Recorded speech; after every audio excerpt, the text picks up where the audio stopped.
fazer uma breve introdução, muito breve introdução mesmo, tá?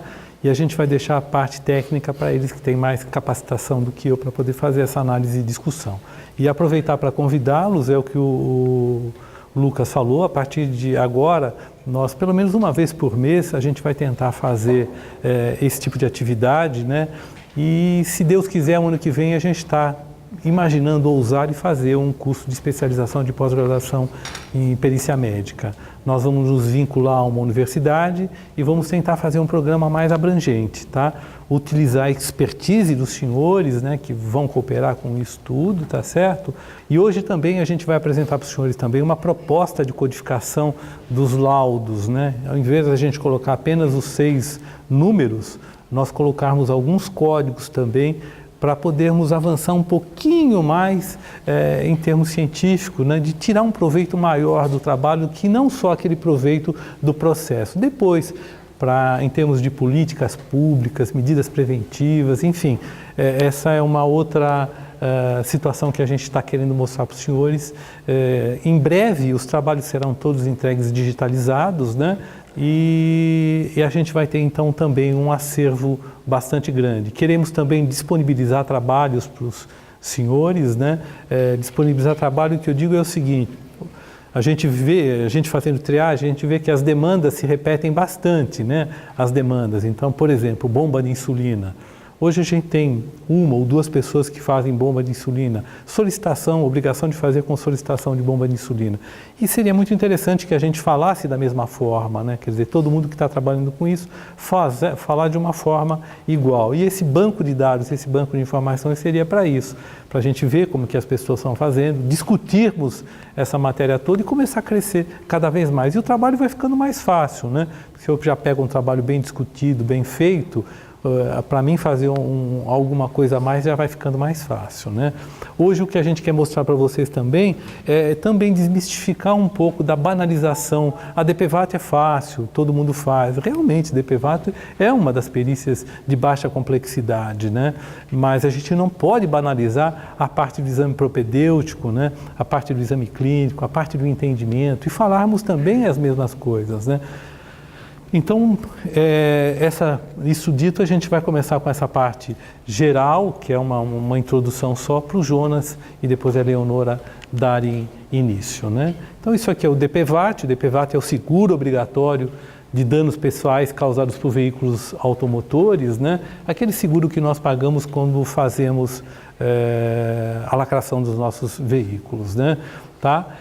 Basicamente, quando a gente está frente a uma ação judicial onde se cobra DPVAT, a gente tem que apurar o dano. Quer dizer, quase todas as perícias que fazemos, a gente acaba, no fim, você tendo que apurar o dano. Seja uma discussão de má prática, porque além da discussão da parte técnica específica, é importante qual é o padrão de sequela que aquele indivíduo ficou, qual é a repercussão dessa sequela. Se é uma ação securitária, da mesma forma é igual. Se é uma ação previdenciária, onde se analisa a incapacidade, da mesma forma é igual.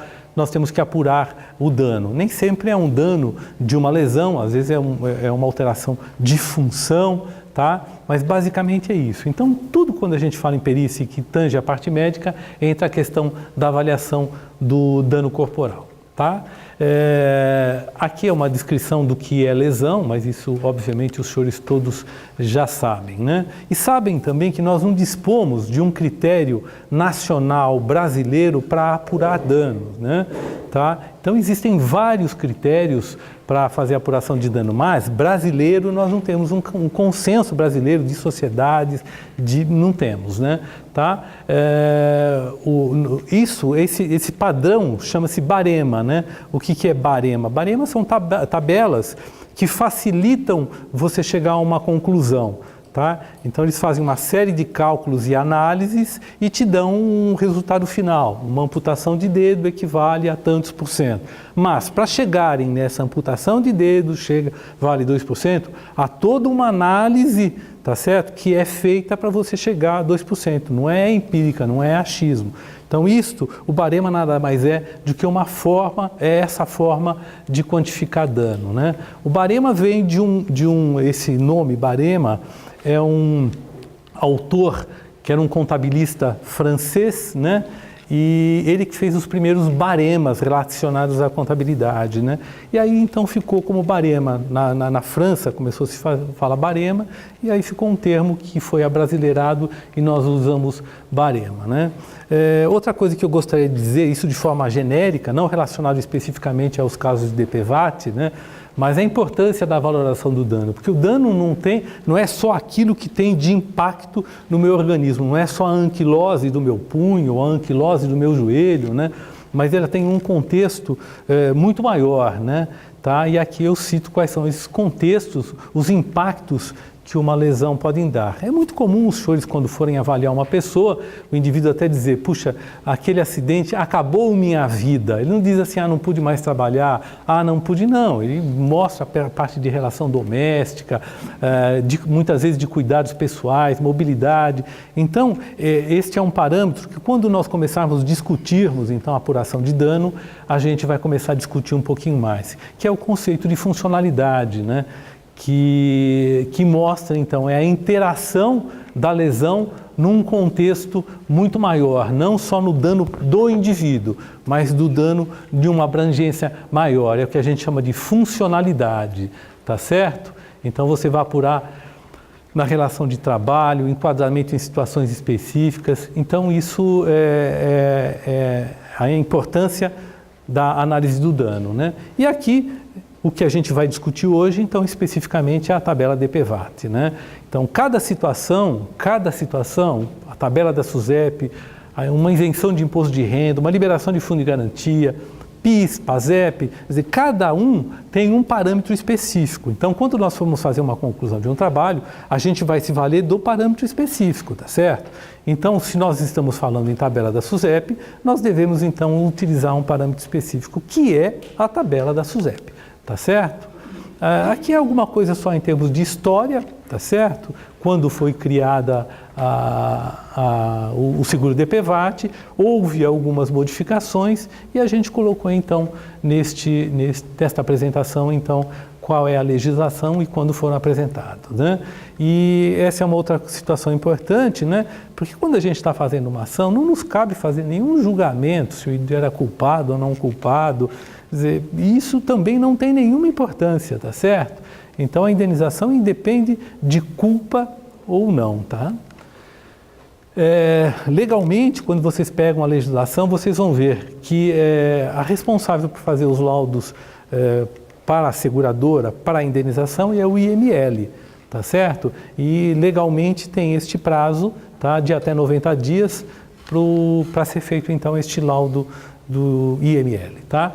Nós trabalhamos na exceção, naquelas situações que não são resolvidas num foro administrativo normal, que não é resolvido num foro administrativo normal, então nós acabamos sendo instados a dar um parecer, tá? Mas a rotina é esta, né? Tá? Aqui é uma informação a título de cultura mesmo, né? Para onde vai esse dinheiro, né? Tá? Então, grande parte desse dinheiro vai para o Fundo Nacional de Saúde, que seria para custear, então, os gastos de saúde que é tido com esses indivíduos que têm. E ali é o restante do destino, sendo uma grande parte desse destino, 47,1%, para a cobertura, para as despesas e também para as seguradoras, né? E é considerado, então, sequela aquela situação que é imutável, né? Quer dizer, toda situação que estiver em evolução e não estiver consolidada é considerado, então, sequela, tá? O restante a gente vai depois, devagarzinho, discutindo, tá? Esses são itens que posteriormente a gente vai discutir. Isso aqui é a apresentação da tabela em si, que todos os senhores conhecem, tá? Essa aplicação é a tabela, tá? E, novamente dizendo que a apuração está baseada na aplicação da tabela DPVAT. E isso eu costumo colocar nos meus trabalhos, que muitas vezes o indivíduo coloca assim, poxa, mas a lesão foi gravíssima e o perito deu um percentual de 10%. Quer dizer, não há correlação. Quer dizer, a metodologia, o método de avaliação de uma gravidade de exame de corpo de delito tem um padrão diferente de uma avaliação de DPVAT, né? Então, eu normalmente coloco este comentário, eu tenho uma caixa de comentários que eu faço e essa é uma das caixas que eu coloco. Esse é outro dado, porque muitas vezes você coloca um percentual de 10% e o leitor, leigo, advogado, eles imputam isso a 10% de incapacidade. Não tem nada a ver com incapacidade. Novamente, é a aplicação de um percentual. E outra pergunta que também muitas vezes é como se fosse uma armadilha, nos perguntam se o indivíduo está incapacitado. A tabela DPVAT não premia. Eu posso estar aposentado por invalidez, por exemplo, tá? E ter um acidente e vou receber o meu DPVAT. E já era aposentado por invalidez. Ou eu posso estar trabalhando e ficar inválido e você tem uma sequela de 30% e você ficou inválido com aquele acidente. Então não há correlação da gravidade do acidente, da repercussão no potencial de trabalho com a tabela DPVAT. Então normalmente omito essa informação da capacidade laborativa. Obviamente, quando estou fazendo o histórico clínico do indivíduo, faço análise do que ele faz, escolaridade, porque muitas vezes essa pergunta vem do juiz, né? E para o juiz, obviamente, a gente acaba respondendo, né? Para as partes, normalmente a gente coloca, eu pelo menos coloco, né? Que não se trata de matéria em discussão, né? Mas se às vezes o juiz até pergunta, e às vezes até vem naquela relação de despacho do juiz, quando ele faz o despacho saneador, vem esse tipo de pergunta. Então, nessas situações, a gente acaba respondendo ao juiz, né? Tá? E outra coisa que a gente observa, quando a gente começa a fazer muito DPVAT, às vezes o indivíduo vem e ele já recebeu 50%.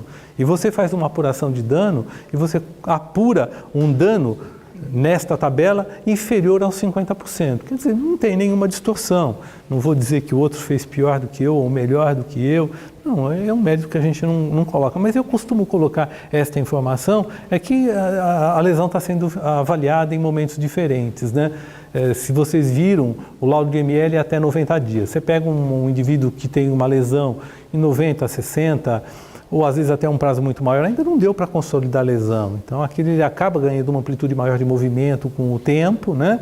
Tá? Então, essas 3 informações últimas que eu falei para os senhores são informações que eu coloco no meu laudo, para evitar, então, aquele vai e vem. Então, eu já, de forma preventiva, eu já coloco essas informações. A parte técnica específica, que nós vamos falar de 2 partes, uma parte de exame neurológico e a parte de exame ortopédico. Quem vai fazer é o Jonas, né? E ele vai então mostrar para os senhores a goniometria, né? E a gente também está dando algumas sugestões, né? Nos meus laudos, por exemplo, eu tenho uma tabela e eu coloco então a tabela, analiso, por exemplo, a articulação, o ombro, qual é o tipo de movimento e o grau de amplitude que eu obtive com a avaliação goniométrica.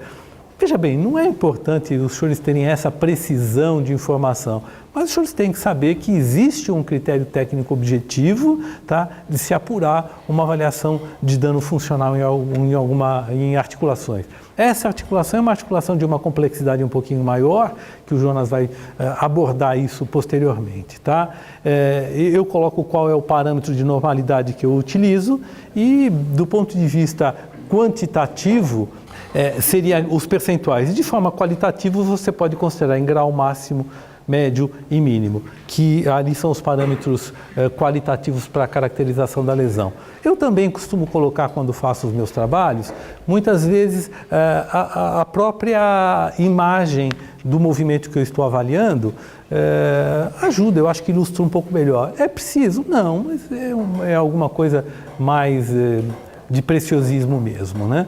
E na realidade, o que a gente tem que ter muito cuidado na hora de fazer o laudo, quer dizer, não adianta você ter uma tabela perfeita e alguém que não sabe aplicar a tabela, e o contrário também é verdadeiro, não é verdade? Então essa é a primeira parte que eu coloquei para os senhores, tá bom? E agora o Jonas vai fazer a segunda parte, tá bom? Muito obrigado. O Dr. Elcio dispensa apresentações. Eu, para quem não me conhece, meu nome é Jonas, eu sou médico ortopedista e vamos tentar abordar algumas dificuldades que a gente encontra na perícia do DPVAT, que, como o Delcio disse, parece ser uma coisa simples e realmente é relativamente simples, mas alguns critérios merecem ser atentados e tomar alguns cuidados. Como qualquer perícia, nós estamos numa briga judicial. E se existe uma briga judicial, uma coisa que todos têm que estar atentos é possíveis tentativas de valorizar algumas queixas e limitações. Como o Dr. Pileggi fala, nós não devemos falar em simulação no nosso laudo. Você fala que o teste é incompatível, mas você não fala que a pessoa está simulando. Então nós temos que estar de olhos abertos em relação a isso. Esse videozinho, ele mostra um pouquinho sobre isso, porque é o seguinte, qualquer pessoa bem treinada pode tentar nos enganar. Ali, isso é um talk show americano. Esse cachorrinho, ele foi muito bem treinado e com o comando que o dono dele dá, ele se finge de morto. Então o dono dele fala, play dead, ele finge de morto. Então, um cachorro que nós somos, dentre os animais, é dito irracional, imagina um homem bem treinado, o que ele pode fazer. Nós temos que estar atento a isso. Olha lá. Pronto. Ou seja, se um cachorro bem treinado faz isso, imagina o ser humano com a capacidade infinita que ele tem, o que ele pode fazer nas nossas perícias. Essa frase é muito legal. Em suma é o seguinte, tudo está aí, na sua cara. Você tem que ver o que está por trás dela, para você ganhar a guerra. Então, é muito importante, quanto mais o olho aberto, mais o olho aberto, nesse caso, eu estou querendo dizer o seguinte, quanto mais informação de conhecimento você tiver, mais você vai estar de olho e conseguir identificar as lesões, como elas devem ser avaliadas.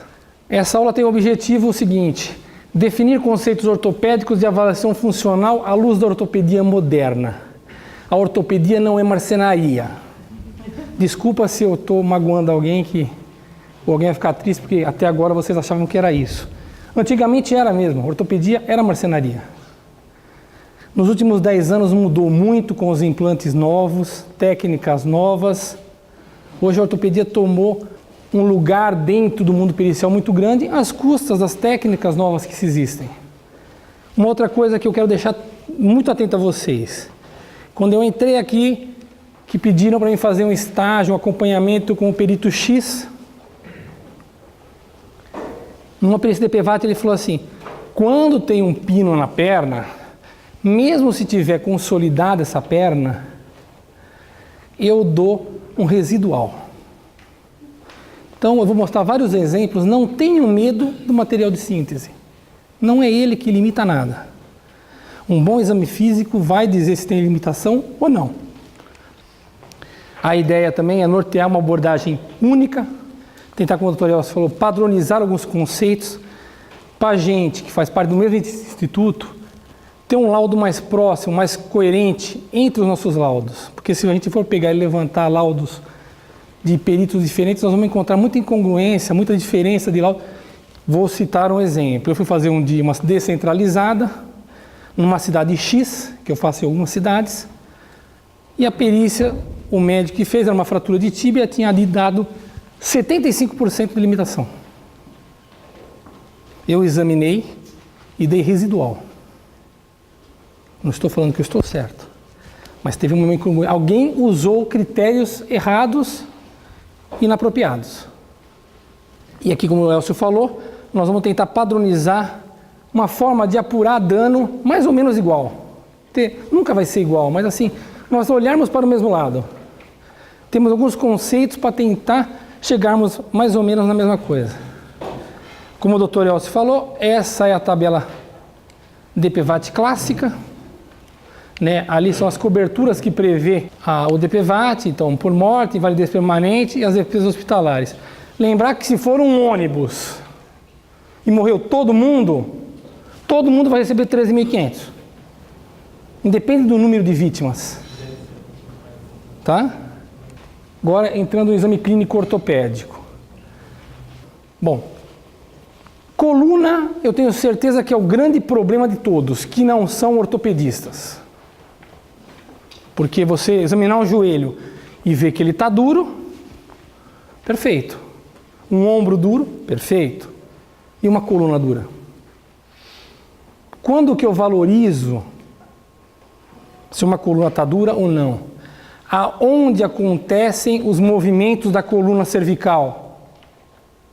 São entre os espaços articulares, entre intervertebrais, dividido pelo número de vértebras? Ou tem algum lugar especial disso? É essa a ideia.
Estou mostrando ali as 7 vértebras que compõem a coluna cervical. Ali é o occipício, né? Então os côndilos que vão se articular aqui com o C1. E vocês vão ver uma surpresa para vocês, que é muito importante isso. Eu acho que é o principal da aula de coluna cervical. Olha isso aqui. 50% do movimento de flexo-extensão acontece entre o crânio e C1. Então vem um cara com uma placa gigantesca, mas que não pega isso, ele pode ter no máximo 50% de perda. Porque 50% lá em cima está livre. Entendeu? Aí vem uma... Entre C1 e C2. 50% da rotação do pescoço entre C1 e C2. É nesse nível que se acontece esse movimento. A maior parte dele. Então, o que é importante disso que eu falei? Isso aqui, ó. Essa tabelinha aqui que mostra tudo. Que é justamente o que eu falei. Quanto que movimenta cada um, onde acontece a rotação, onde acontecem os desvios laterais, a flexão. Isso é muito importante no exemplo que eu vou dar logo à frente. Flexão, extensão. É assim que se usa um goniômetro. Para quem nunca viu um goniômetro, é uma régua articulada. Aqui você consegue medir. Imagina que é um compasso com uma mensuração de graus. Isso aqui, nesse sentido, você vai estar paralelo ao solo e aqui você consegue ver os graus de flexão. Isso aqui é o que a gente dito normal. Aqui um movimento de rotação e de inclinação lateral, que é para os dois lados. Também estão os valores normais aí. Você vai falar, pô, mas eu vou ter que medir tudo isso na perícia? A perícia do DPVAT está começando a ficar complicada demais. Que eu fazia em 10 minutos, já não faço mais em 10. Em tese, é isso. Em tese, deveria fazer. Esse exemplo aqui. Isso aqui é uma artrodese. O que é artrodese? Você funde alguma coisa cirurgicamente. Se não fosse cirurgicamente, não era artrodese, era uma anquilose. Tá? Tá aqui.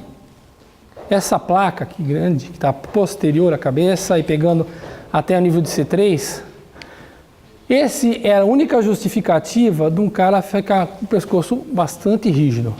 Porque, como eu disse, 50% do movimento de flexo-extensão está aqui em cima e o de rotação também.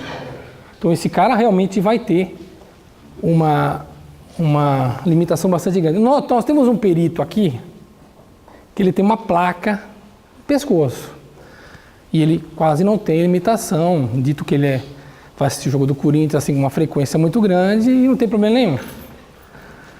Então, essa placa justificaria. Então, quando vocês pegam aquelas imagens, aqui eu vou dar um exemplo. Agora é o seguinte, naquele caso anterior, eu vou aplicar a tabela DPVAT.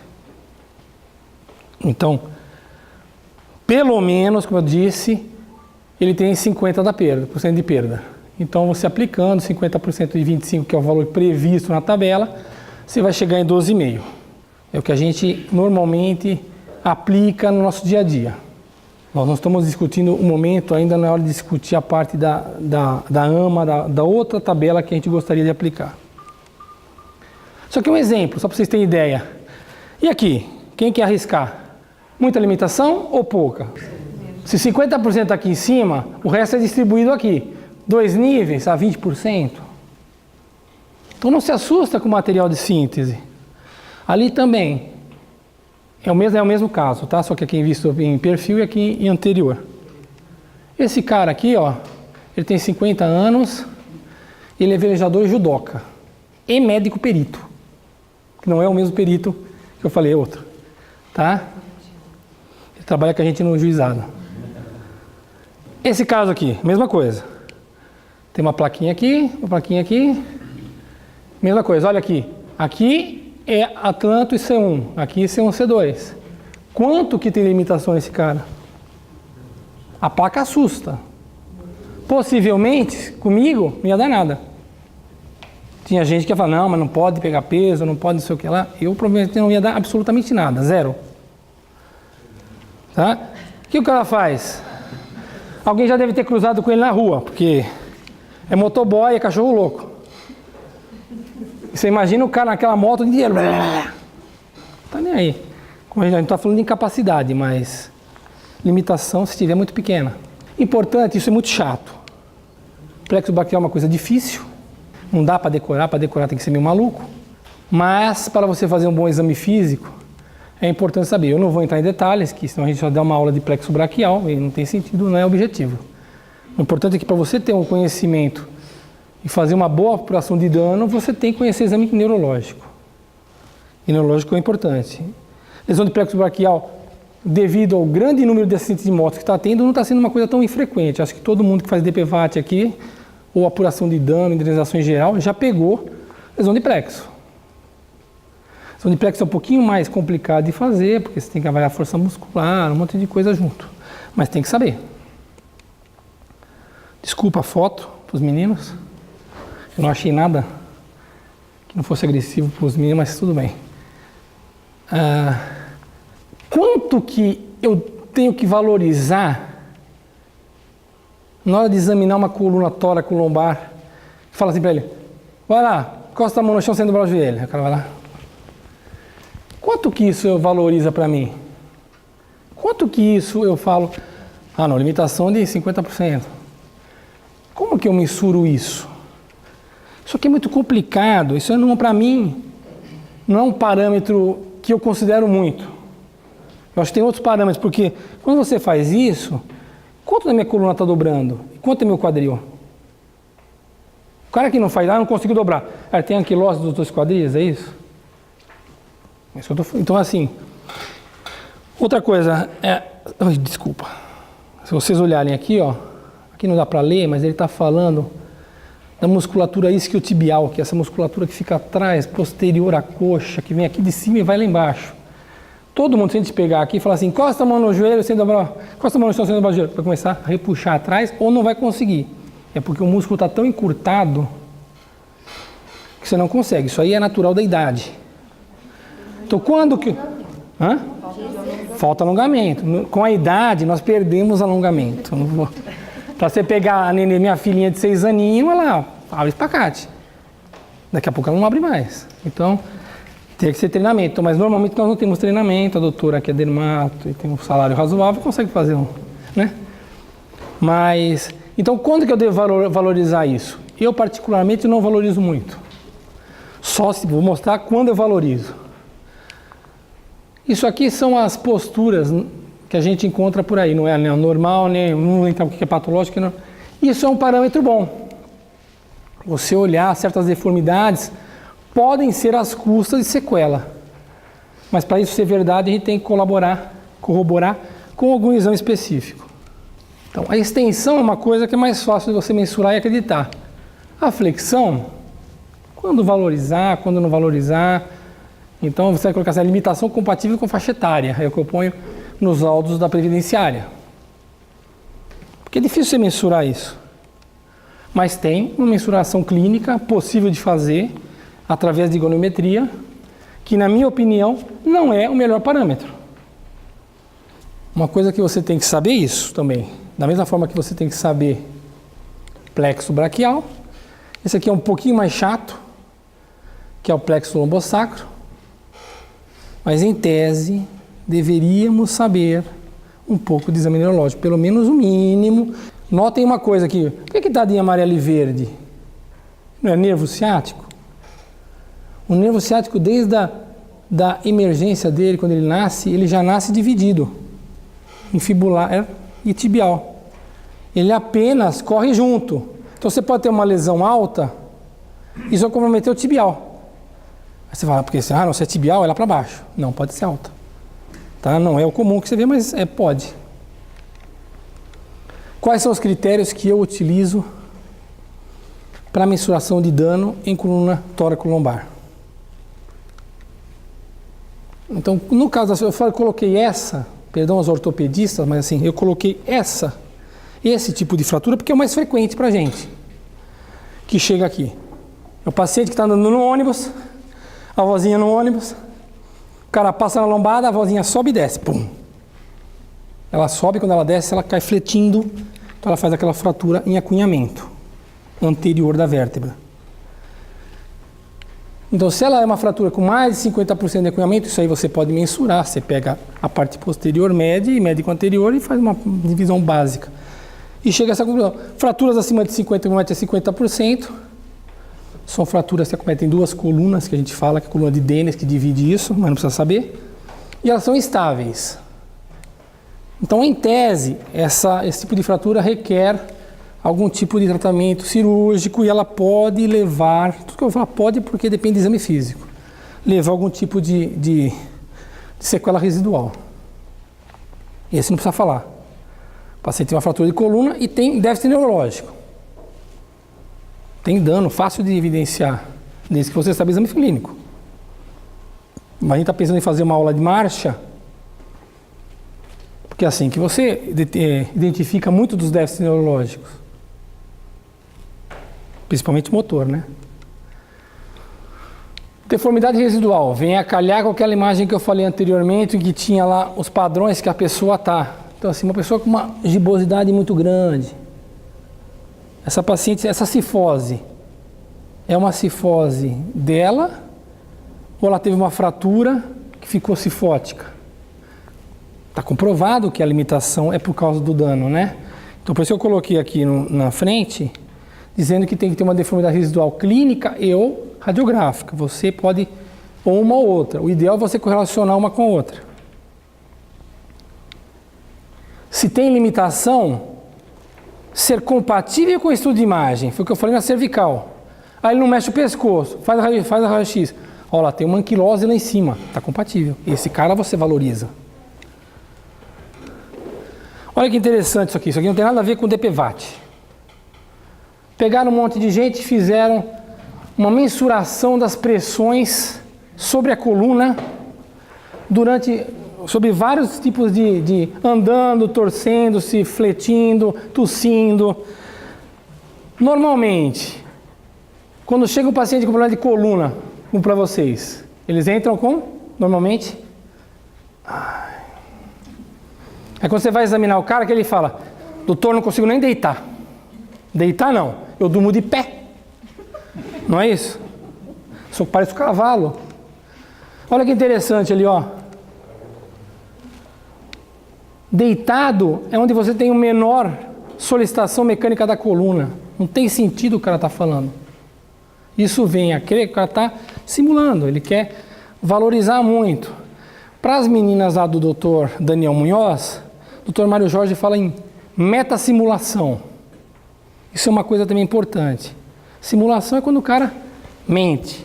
Metasimulação é o cara que está doente, mas ele aumenta. Nós também temos que tomar cuidado com isso. A gente não tem que ser aquele perito que quando entra a pessoa você fala assim, opa, essa aí é mentirosa. Então vá analisando, pode até que você chegue nessa conclusão, mas não vá de primário já julgar a pessoa, né? Então isso aqui é um dado que pode nos ajudar. Então é só para ilustrar. E aí? Limitação? Olha que coisa. Ninguém é só o otorrino que ajuda, tá? Então, tem limitação? Olha o que essa pessoa faz, ó. Juro por Deus, pela minha filhinha, que não é mentira o que está escrito embaixo, que eu vou digitar agora. É praticante de hipismo. A pessoa que operou no curso de coluna, que vai ser o próximo provavelmente, vai vir aqui dar aula. Tá? Então eu pedi para ele gentilmente que fornecesse essa imagem. Dr. Lucas atentou aí que o coração está do lado errado. Tá? Nós, quando radiografamos coluna, nós invertemos o lado. Isso aí é agente proposital, acreditem ou não, né? Não foi erro.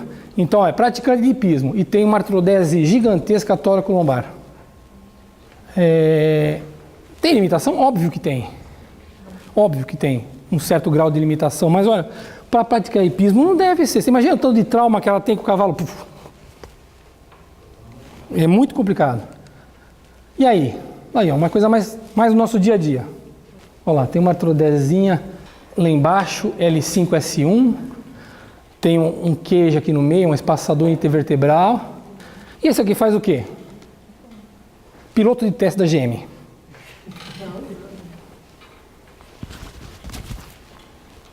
Então, isso aqui está muito relacionado mais com incapacidade, que eu aproveitei para colocar aqui para vocês também isso. Não se assustarem com o exame radiográfico.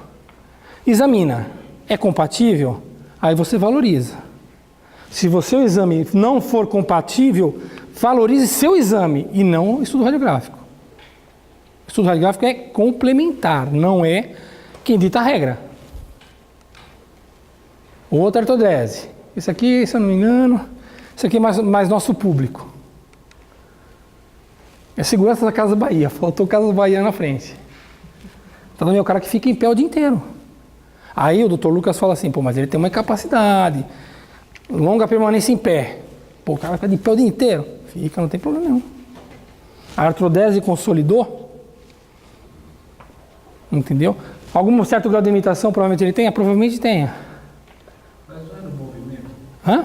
Ele fica em pé o dia inteiro, tudo bem. Sim. Igual o cara do hipismo. No hipismo o cara já tem que ficar bonitinho, retinho lá em cima. Já ajudou. Já ajudou. Foi o que eu Já ficou funcionalmente melhor. Mas a limitação não está justamente em fazer a rotação, em flexionar, em estender? Então, mas é o que eu estou falando. Na atividade, no fato dele ficar em pé. Como você vai distribuir isso pelo N vértebras, isso não representa grande coisa para a gente. Lá na grande, na artrodese ampla, lá, sim, ela tem uma limitação, não tenha dúvida. E quando o periciado refere que ele fica em pé, mas ele tem dor? Eu esqueci de colocar um outro slide que eu tenho, que é assim, é um estudo americano, eu prometo da próxima vez trazer. 86% dos pacientes com artrodese voltam às suas funções normalmente. Estudo americano. Então, população americana, população que não quer ficar incapaz. Ah, mas lá não tem muito cara que é braçal. Ou se tem um monte de gente lá que tem um monte de coisas ergonômicas, que é um argumento que você pode ter.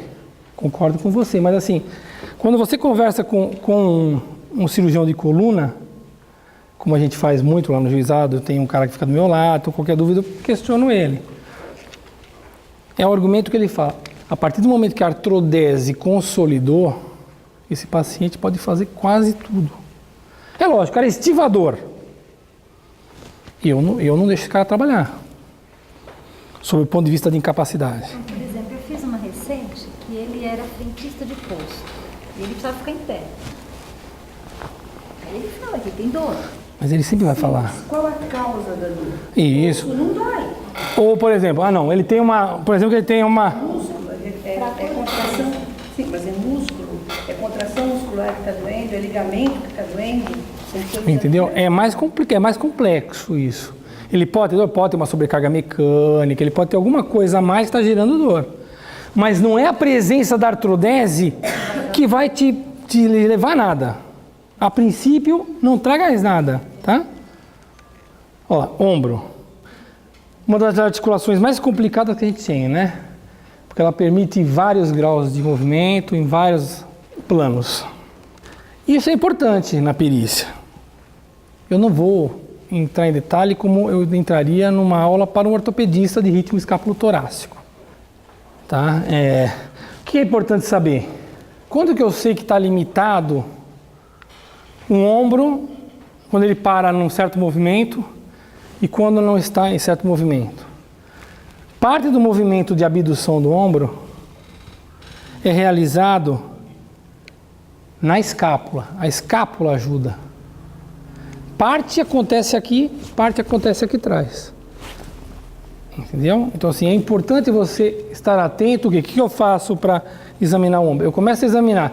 Chegou em 60 graus mais ou menos, eu tô de costa para ele, eu ponho a mão no ângulo da escápula, que é a parte, aquela curvinha da escápula. Eu venho aqui, ponho aqui, a mão aqui, ó.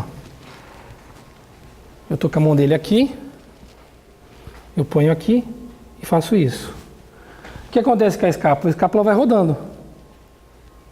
Se o cara não vai nada e a escápula também não, isso me dá um certo, alimenta alguma coisa para mim, que a limitação é glenomeral ou da escápula. Então precisa sempre examinar o ombro com a mão na escápula, para ver se vai junto. Importante. Ó, goniometria. Está fazendo aqui abdução e adução. Ali estão os valores normais. O goniômetro se coloca naquela posição. Aqui, flexão, ó, flexão, extensão. Agora já faltam as rotações. Rotação interna, que ou você mede assim, goniômetro você mede assim. A gente, ortopedista, normalmente não faz isso, faz isso. Vai colocando a mão aqui, até onde você vai? Normalmente ela vai até o ângulo da escápula, o dedão. Isso é o jeito de fazer rotação interna. E externa, ao contrário. Assim é o jeito mais fácil de você fazer com o goniômetro. Para quem não está acostumado a mensurar de outro jeito, assim fica mais prático. Um exemplo, mas eu já dei a resposta embaixo, né? Então, uma paciente de 52 anos, vítima de acidente automobilístico, carro versus moto.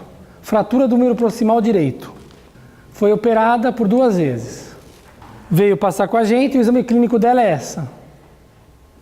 Abdução de 80.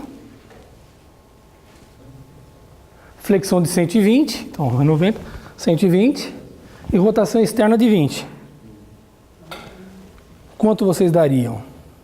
Ó, levanta o braço até aqui, roda externo aqui. O moderado? Foi mais ou menos o que eu imaginei que todo mundo ia chegar nesse moderado. Aplicando a tabela,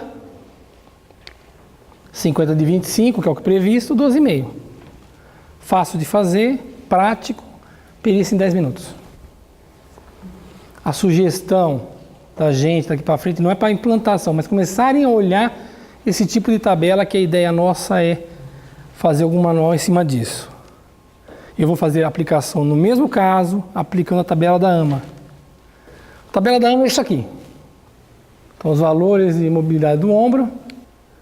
50% da mobilidade do ombro é flexão e extensão. Ele quantifica por movimento. Por movimento. E 20% aqui, ó. Por que eu coloquei aqui, ó? Porque olha como que é engraçado. Quando eu comecei a olhar essa tabela, eu achei que ele ia valorizar mais a abdução e adução. O que ele justifica lá é que nas atividades que você faz, é muito mais importante a flexão do que propriamente a abdução.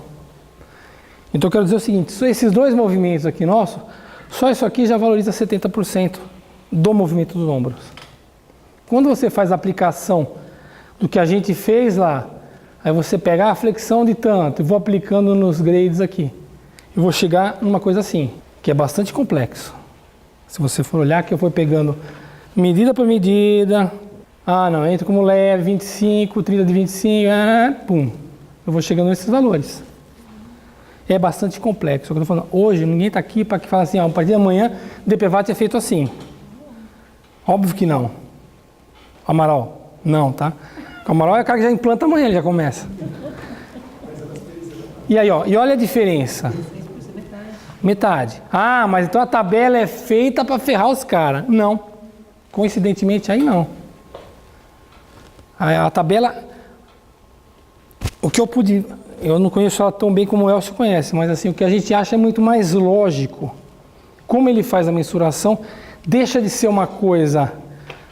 eu acho que é moderado. Eu acho que... Ele tem parâmetro. Você só vai aplicar. Não é você que está falando, achando que é uma coisa ou outra. Você vai lá e põe.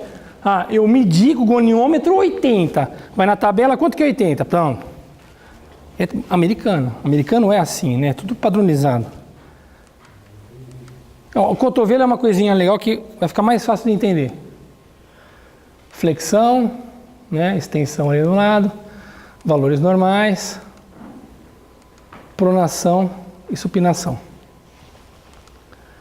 Então, basicamente, o cotovelo, vou explicar um pouquinho melhor isso, porque o cotovelo é mais fácil de entender em relação ao ombro. O cotovelo tem 4 movimentos básicos. Flat, estica, prona, supina. Tá? Você já está aqui, você parte do médio prono, isso aqui. Pronei, supinei. Fleti, estendi. São esses 4 movimentos. Agora, o Dr. Rogério vai examinar um cotovelo e ele vê lá que o paciente faz isso, ó. Não passa disso. Com certeza, a maioria de vocês ia ou até examinar a pronossupinação e não ia ter nada, mas você ia quantificar. Não, tem 50% de mobilidade, 50 de 25, aquela história. Você ia dar 12,5. O que faz a tabela da AMA? Ela divide os dois movimentos. Ele fala o seguinte, do 100% do movimento do cotovelo, que é pronação, supinação, flexão e extensão, flexo e extensão corresponde a 60% desse movimento global. E pronassupinação a 40%.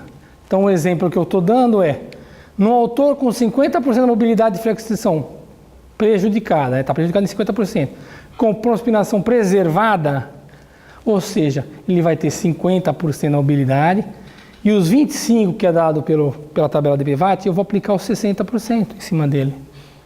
Deu para entender? Então eu vou aplicar 50% em cima de 15%, que vai dar 7,5%, e não 12,5% do que a gente fez atrás. Não é mais lógico? Não estou perguntando se é justo. É mais lógico. O cara perdeu um movimento nesse plano, nesse não. É isso que faz a tabela. Ela valoriza por mobilidade. Ela é muito mais complicada de fazer, o DPVAT é mais chato para quantificar dano, mas ela é muito mais justa. Ela é mais justa, é mais coerente, mais lógica. Deixa do ser o... mais ou menos, entendeu? Então deu uma diferença do quê? De 12,5 para 7,5. Esse aqui é o livrinho que nos dá, que nos norteia com isso. Infelizmente, ele não está disponível em literatura portuguesa. Eu não sei se todo mundo domina, mas não é uma leitura difícil.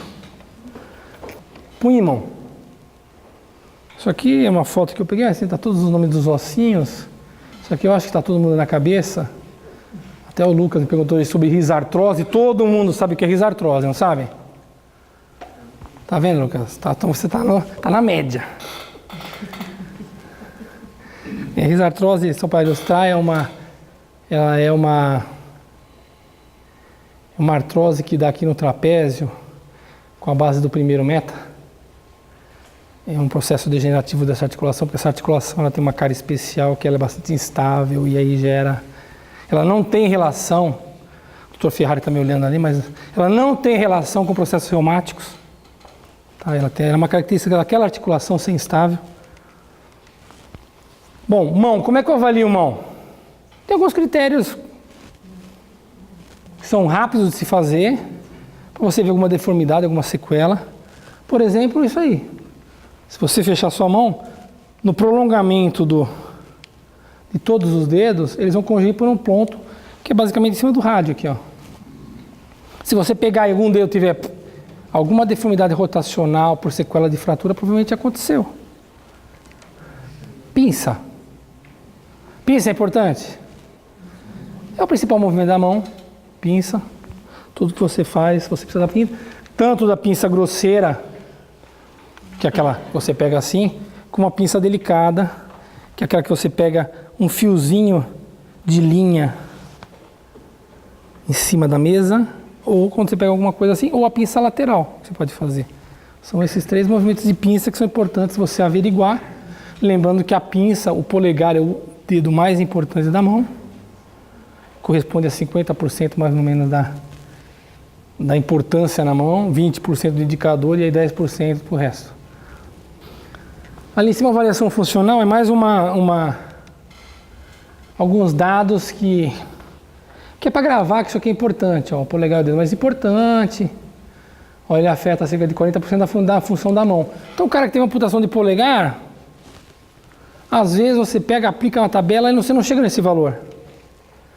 Se você pensar no dedo, aí não cabe pensar no dedo. É uma coisa que assim, a ortopedia moderna está fazendo muito isso. Você tem que parar de avaliar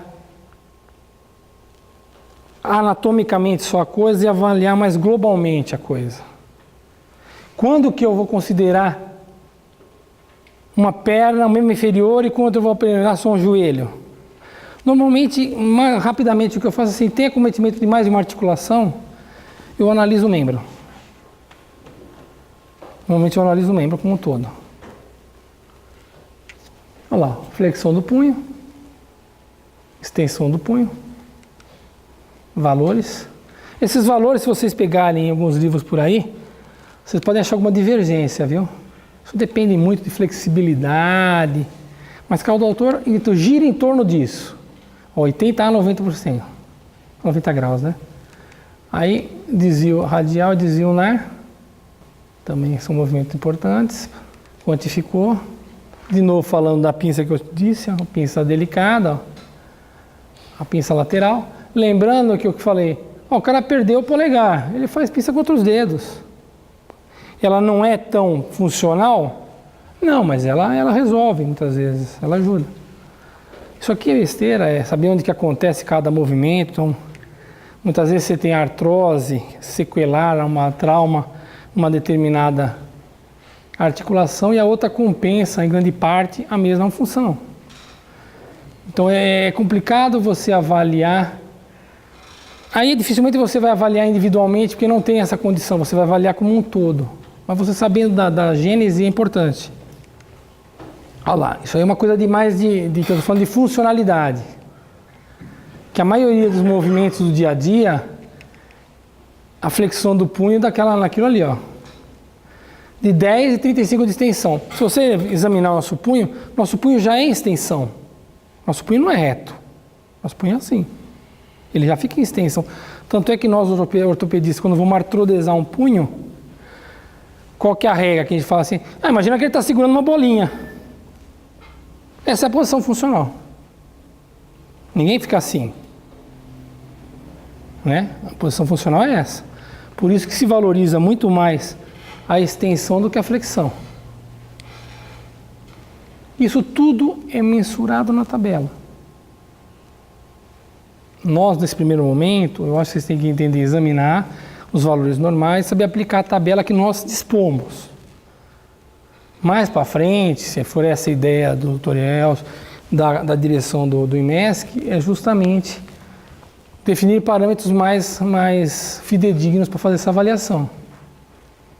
Hoje é mais uma apresentação para dizer assim, isso existe, tem uma lógica, só que, meu entender, ainda tem que ser adaptada para a nossa realidade, que é um pouco difícil de se avaliar. Essa aqui é como é que funciona aqui os dedos, as articulações, flexão e extensão aqui da metacarpofalangiana, aqui da interfalangiana proximal, da distal, movimento aqui de abdução, ó, abdução, adução, adução, adução.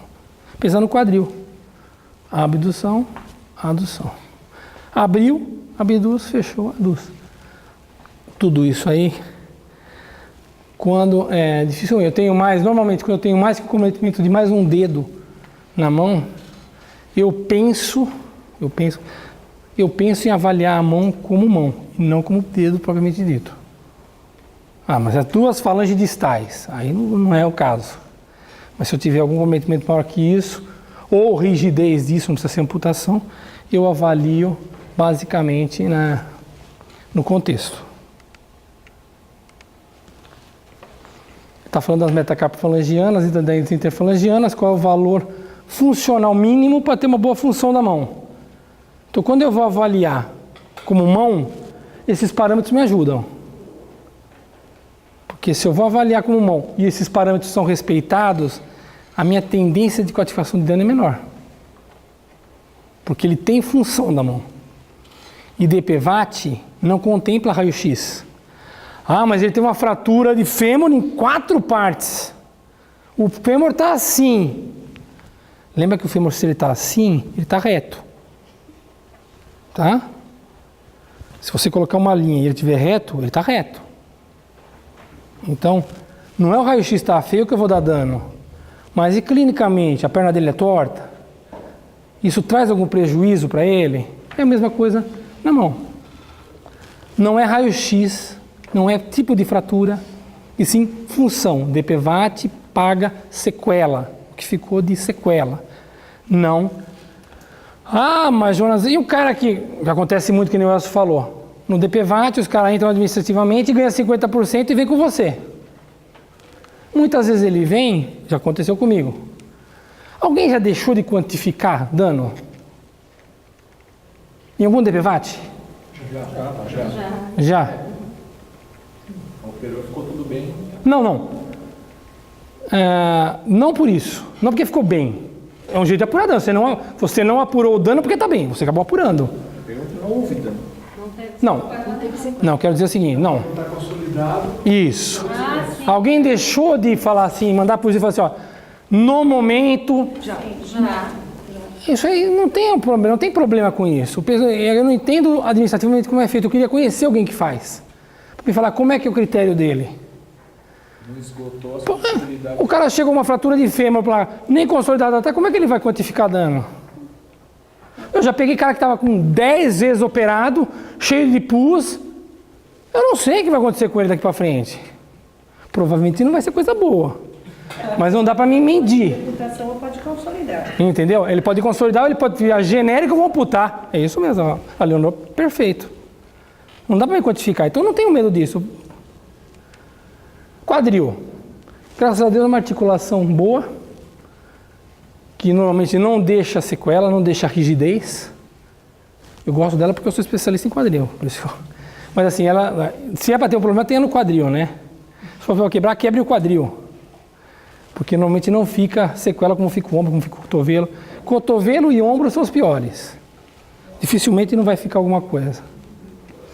Movimento do quadril. Então, abdução, como eu disse, abrir a perna, fechar a perna. Abre, abduz, fecha, aduz. Flexão. Lembrar aqui, ó. Flexão, 135. Verdade ou mentira? Pô, acabei de colocar e vou falar mentira para vocês. Hã? Um ortopedista falaria assim, é flexão ativa ou passiva? Porque eu garanto que se eu for ali, eu encosto a barriga dele na barriga dela. A coxa dela. Entendeu? Com certeza vai chegar, entendeu? Então, assim, isso que eu estou colocando aí é passivo, tá? E a avaliação, muitas vezes, da gente é ativa, né? Você vai lá ativamente, aí o cara faz, aí o cara, não dá mais, não, dá mais um pouquinho, né? E vai. Então, tomar cuidado com os valores de referência. Uma vez o meu R3 internou um paciente que operou do fêmur e o joelho estava duro. O Henrique não vai lembrar, porque o Henrique foi meu R1, eu era R2, então ele não estava lá quando aconteceu. O R3 falou assim, sexta-feira, R3, o quê? Meio-dia, vai embora. E o R2, uma. Falou, ó, você vai manipular esse joelho. O joelho estava duro. É uma coisa que acontece, você operou o fêmur, o joelho fica duro. Se vocês pegarem meu laudo, o cara que tem fratura de fêmur, eu sempre examino quadril e joelho. Essa é uma articulação acima e uma abaixo, que é o que pode normalmente ficar de sequela. Aí eu falei, como eu faço isso? Nunca tinha feito, 1 mês de residência. Falei assim, leva o centro cirúrgico, anestesia e dobra o joelho da mulher. Deixa comigo. A gente foi lá, hein? Anestesiou, pode fazer, pode. Encostou o joelho lá atrás. Não, graças a Deus não quebrou o fêmur. O que pode acontecer. Depois, quando eu falei com o RT, ele ficou doido. Ele falou assim, você é louco? Não, você falou, mas dobrar. Então assim, lógico que a gente não vai fazer isso no exame, mas quando você vai e o cara fala, doutor, não vai mais, pô, vai palpando aqui, ó. Vai palpando o fêmur, vê se ele está fazendo força no quadríceps para segurar, ou se não, rigidez mesmo. Não vai também ser vigoroso. Ninguém mais aqui é R1, né? Então, rotação externa e interna. Jonas, Oi. eu só tenho uma dúvida. E as próteses? O que você quer saber das provas? Pós-trauma, paciente jovem. Assim, em relação a dano futuro, troca, como que você quantifica então, isso? Funcionalmente ficou... Isso foi um dia uma dúvida minha que eu fui discutir com o Dr. Elcio. Falei, Elcio, eu sou especialista em quadril e se eu fizer a prótese fica perfeita. Porque eu sou humilde também. Então, assim, ainda mais com o avanço das próteses atuais, essas modernas, isso tem disponível no serviço público. Eu sou prova no nosso serviço, que é da prefeitura, nós temos próteses top de linha, que não tem convênio.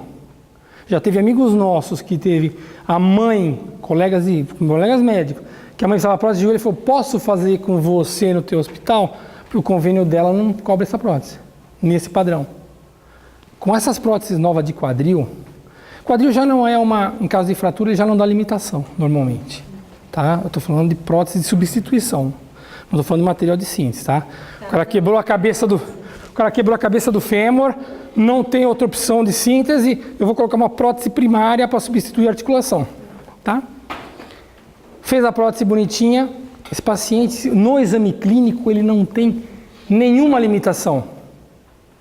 Ele tem abdução normal, tudo normal. Dano, como é que eu quantifico o dano? Ele tem um dano evidente, ele teve uma lesão evidente. E eu, antigamente, não falei, eu fui perguntar para o Elcio, porque eu falei para o Elcio, Elcio, eu não posso me calar dos adventos futuros. Apesar de um dia, quem conhece o Dr. Mário Jorge Tissutia, vocês falam para ele que eu falei dele, tá?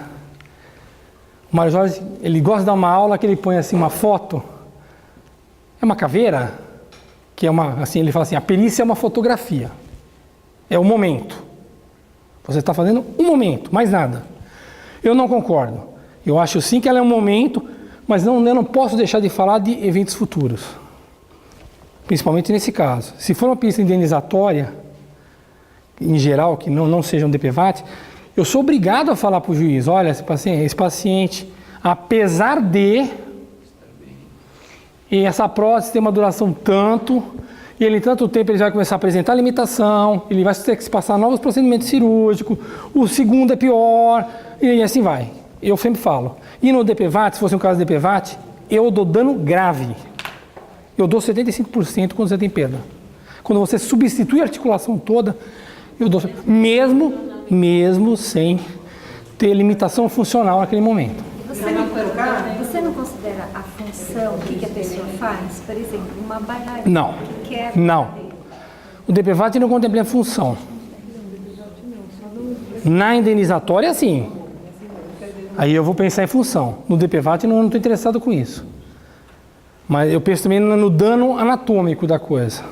Da perda anatômica. Isso. E aí você justifica pela perda anatômica com a substituição. Perda anatômica, eu escrevo tudo isso. Esse paciente vai ter que ser operado, a lesão é grande, é magnitude grande.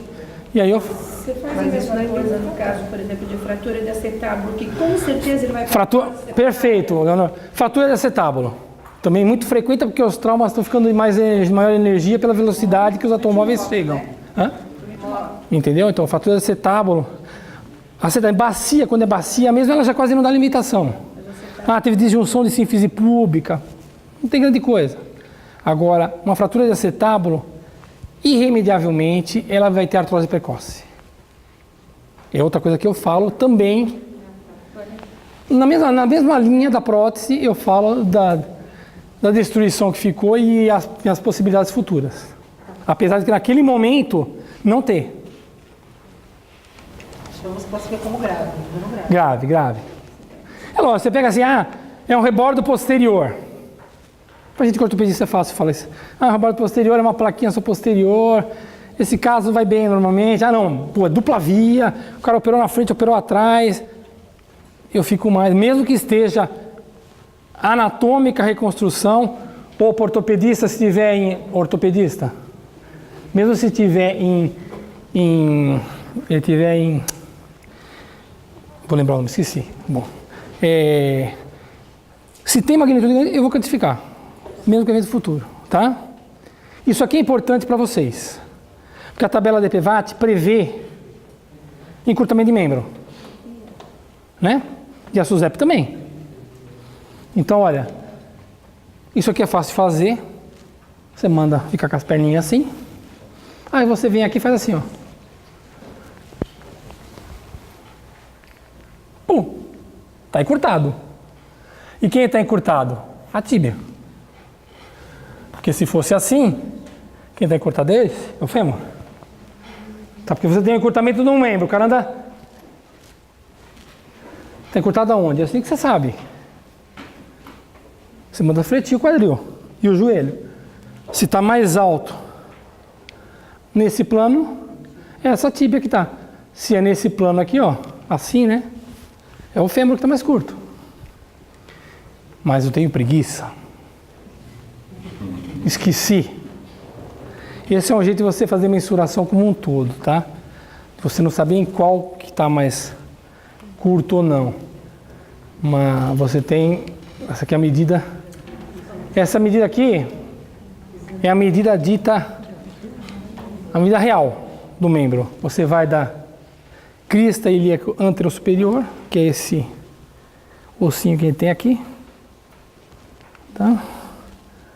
E vai até o maléolo medial. A medida aparente, você parte daqui, ó, do umbigo para lá. Então eu prefiro fazer, porque eu vou fazer do umbigo, se eu sei que é na espinha ilíaca, mas se eu esquecer, eu faço o aparente. Aí, o doutor Amaral, que esqueceu a fita métrica dele, vai lá e com o palmo. Não, o Amaral é mais gentil, ele faz o quê? Ele pede uma escanometria, né? A escanometria existe aquele tipo, ou esse aqui, que ele mede o membro todo. Uma coisa importante, isso aí é mais para função, eu acho que é importante você mensurar, também é diâmetro muscular. O único problema do diâmetro muscular é que você tem que lembrar o quê? Eu meço em relação ao quê? Sim, ao outro lado, mas em que altura? Bom, então assim, aquele negócio. Vou pegar a notícia aqui de cobaia. Uma vez eu ia fazer uma perícia aqui, o doutor Mecenas era o perito. E eu era assistente técnico, eu não estava aqui ainda. Ele fazia assim, ó. 4 dedos, riscava. 4 dedos, riscava. E ele mensurava justamente nos 4 dedos dele. É um parâmetro. Ou tantos centímetros acima da linha articular tal. Tantos centímetros abaixo do acrômio. Normalmente o que eu faço? Tentar um ponto de referência onde eu pego o maior volume de massa muscular que tem naquele membro. E aí aplicar no contralateral no mesmo parâmetro. Eu gosto sempre, principalmente nas indenizatórias, eu sempre peço escanometria. E aí tem que, não é só pedir, viu? Tem que saber ver a escanometria, porque às vezes é tudo mal feita. Ou venceu o laudo e fala, ferrou. Ou está mal feita, a bacia está inclinada. É que nem densometria óssea. Quase ninguém sabe ver densometria óssea. O Ferrari sabe. Eu acho que alguns ginecologistas sabem. Os que não sabem fazem assim. Anualmente você vem fazer uma densometria. Não é anualmente, tem indicação de quando fazer densometria. Se você não pegar a densometria óssea e não olhar aquele quadrinho que tem o desenho da bacia. Alguém já viu? Tem desenho? Tem não? Tem o desenho. Se não aparecer as cristas ilíacas, não tiver rodado o paciente, tudo dá diferente. Uma coisa que eu faço é pedir raio-x de coluna. Um paciente com muita osteófito, muitas vezes a máquina interpreta como osso. E ela dá um laudo falso. Então, isso é a mesma coisa. Quem não sabe o que há, como é que é? Quem não sabe o que procura, não sabe interpretar o que acha. Então é importante saber interpretar um exame desse. Que não é muito difícil. Você só vê se as linhas estão paralelas. E aí sim fazer um prolongamento da avaliação. A prótese que está bem feita ali são eu que fiz. A mal feita foi do Dr. Henrique. Não, todas estão boas. Bom, joelho. Essa agora eu pego vocês. Mecanismo extensor. O que é isso? Quem pode me dar uma luz do mecanismo extensor? Vamos lá, mecanismo extensor. Alguém tem alguma dúvida? O que é mecanismo extensor? É o complexo muscular que faz com que o meu joelho estenda. Pô, mas isso é importante para DPVAT. Juro por Deus o que vai vir a seguir. Então isso aqui, para quem não conhece, é a rótula, ou patela. Quando eu era R1, tinha um ortopedista que era R2 com a gente. Dizem que quando ele entrou no R1, o professor falou assim, ô fulano, começa com A. Ele, oxe. Perguntou assim, o que é isso aí? Ele falou assim, é um nódulo. Tenho certeza que ninguém aqui falaria que era um nódulo. Na verdade, isso aqui é a patela. E para que serve a patela? Ah, você não vale, Leon. Você me ferra assim. A Leona falou que é uma polia. O que é uma polia? Para que serve uma polia? Ah, mas eu aprendi no cursinho que polia, ela divide a força por 2. Polia móvel. Essa não é polia móvel. Então, aí quem falou, aí, ortopedista, tem que ser ortopedista para ter. Ela é que faz o fulcro para fazer nosso aparelho extensor ter força. Você só tem força de chute porque você tem patela. Por que eu estou falando importante isso? Isso aí são só exemplos dos músculos que formam quadríceps. Tem uma brincadeira que fazem, quantos músculos são quadríceps? Doutora? Se errar, mas se acertar eu pago a janta. Lá fora, né? 4, 7. Então, é que assim, na verdade, se são 4, é que tem uns estudos que mostram que alguns músculos têm só muda a angulação, então ele é considerado outro músculo. Então, isso aqui é o exemplo que eu estou falando. Isso aqui, vamos supor, não tem relação umas imagens com a outra, eu peguei aleatoriamente. Isso aqui é uma fratura de patela. Para um bom ortopedista, quando ele vê essa cercagem de proteção aqui, ele fala, ferrou. Essa patela estava esmigalhada. Tanto é que não deu para juntar os trecos junto. O cara só enrolou e falou, seja o que Deus quiser. E ele dá o nome de cerclagem de proteção. É proteção dele, não é do cara. Mas você não perde nenhum osso por aí. Então o cara pegou e fez isso. Aí não deu certo, infectou. Aí ele abriu. O que eu faço na infecção? Tiro o material de síntese. Tirei o material de síntese. Continuou com a infecção. Aí eu mando pro R1. Fala assim, ó, faz o que você quiser. Ele vai lá e pumba. Resolvi, tirei a patela. Acabou a infecção. Tô zerado. E aí? O que eu espero do meu mecanismo extensor? Isso aqui é um teste que ele está fazendo aqui, ó. É para avaliar o mecanismo extensor. Ele põe a perna esticadinha e tenta forçar para baixo. E o cara mantém, você aplica a força aqui, ele tenta resistir. Isso pode estar medindo força do quadríceps. Aí foi pegar nesse aqui, o que vocês esperam acontecer? Não vai ter força. Zero. Quanto, mais ou menos? Isso aqui, ó. Isso aqui é o mais atual possível do que eu posso falar para vocês. Se vocês pegarem alguns livros lá para trás, na nossa época a gente fala 30%, 40% de perda de força. Isso aqui é um trabalho que eu peguei também de Boston, lá de Harvard. E ele me dá esse valor aqui, ó, que chega a perder 50% de força do quadríceps. Só que quando você vai examinar esse cara, a doutora está no DPVAT, sabadão, deita aí. Lembra que ela já foi R1, lembrou da minha alfa, agora eu dobro. Dobra e estica assim, ó, passivamente. Ou deitado, né, ele está sem resistência nenhuma de gravidade, ele vai, dobra tudo. A doutora vai quantificar como 100. Agora não, mas antes dessa aula, e achar que estava normal o quadríceps, e não está. Apesar de ele ter movimento normal, ele tem uma perda brutal de força. E aí sim você quantifica a perda. Aí daí para mais, viu? Não porque em cima do membro todo. Hã? Não porque em cima Então, é uma coisa a se precisar, porque na verdade isso aí vai prejudicar a marcha dele. É mais lógico o que você está falando. Toda a função. Esse paciente, eu vou exagerar, mas em tese, se esse paciente perder muito, ele vai andar como o cara que tem paralisia infantil, que eu não preciso andar aqui porque todo mundo sabe como que anda, né? O paralisia infantil também tem insuficiência de quadríceps, assim, ó. Ele faz isso aqui. Como ele não tem mecanismo extensor, ele vai cair. Então ele trava. Ele pá.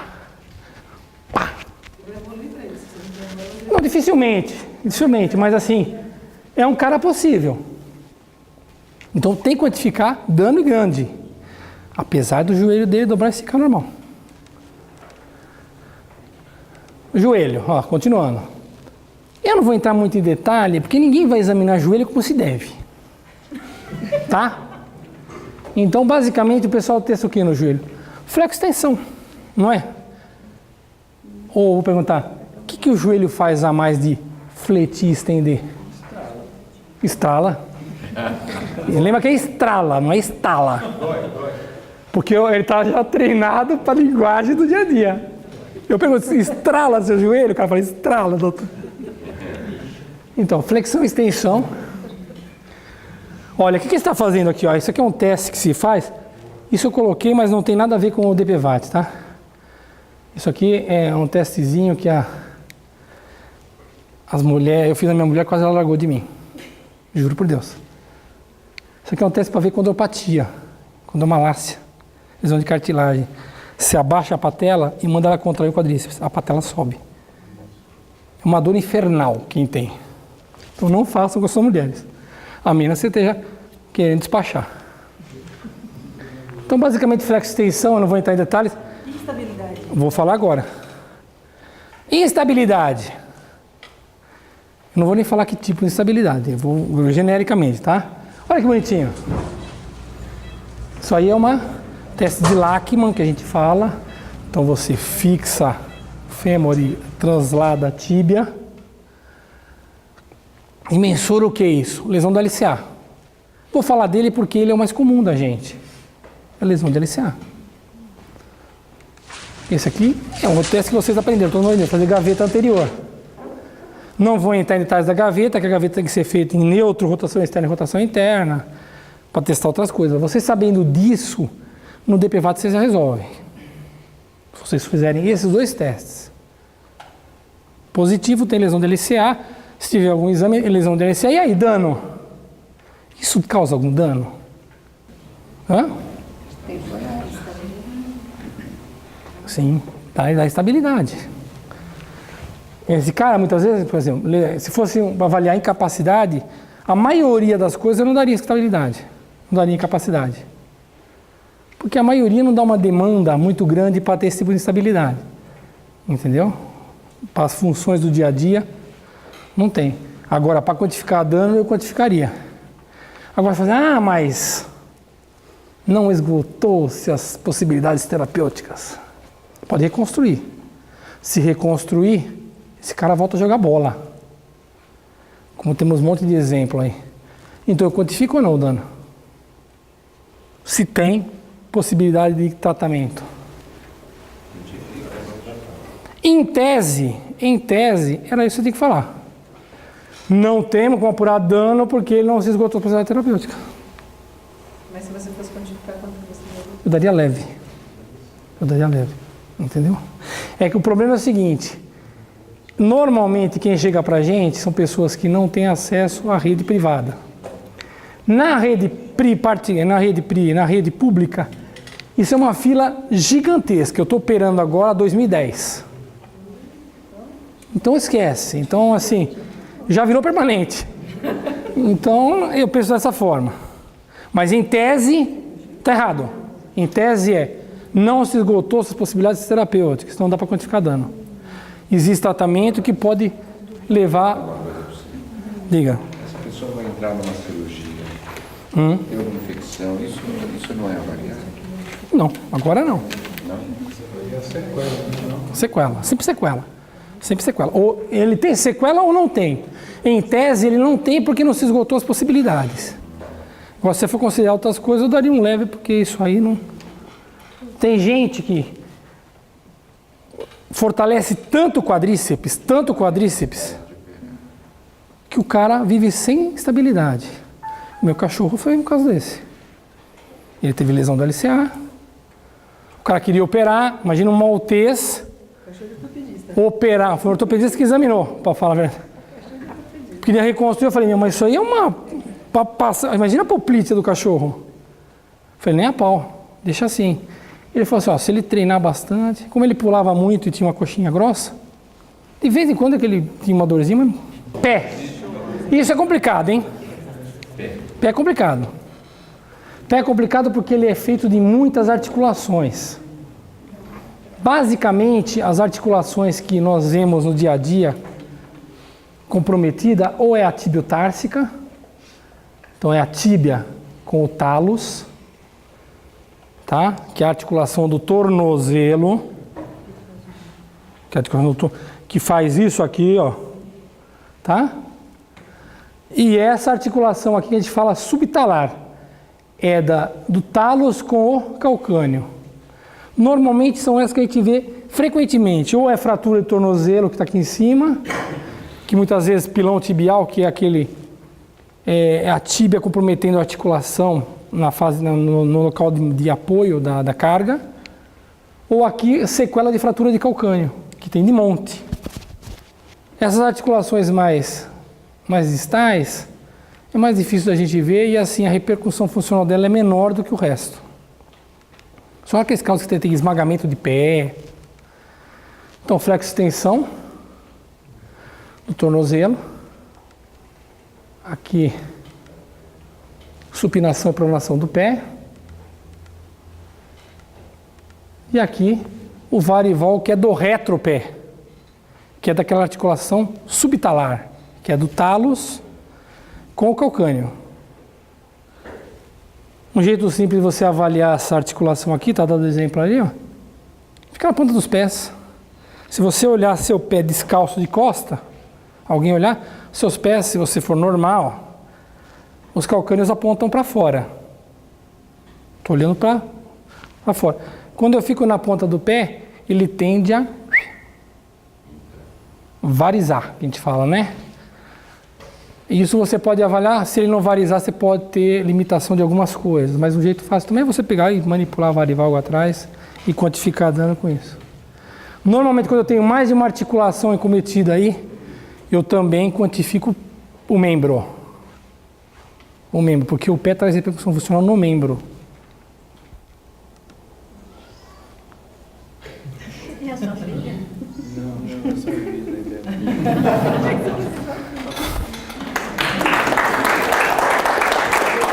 Meu nome é Leonora, eu sou fisiatra, sou da turma de Sorocaba, como diz a Cíntia, tá? Os sorocabanos. E aí o Lucas e o Dr. Elcio pediu para a gente começar a dar algumas pinceladas no que é, o que a gente visa quando a gente pensa, quando a gente avalia um TCE. O exame neurológico a gente divide basicamente em 5 pontos. A gente vai avaliar o neuropsicológico, a motricidade, equilíbrio e marcha, sendo que a gente tem que lembrar, até que eu estava conversando com o Jonas, marcha tem que ser uma aula só de marcha, a sensibilidade e os nervos cranianos. Muitas vezes o pariciano entra na sala e o jeito que ele entra, você fala, esse aí não vou dar nada.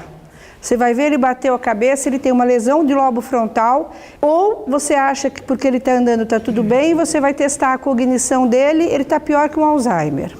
O Mini-Mental é um questionário de 30 perguntas.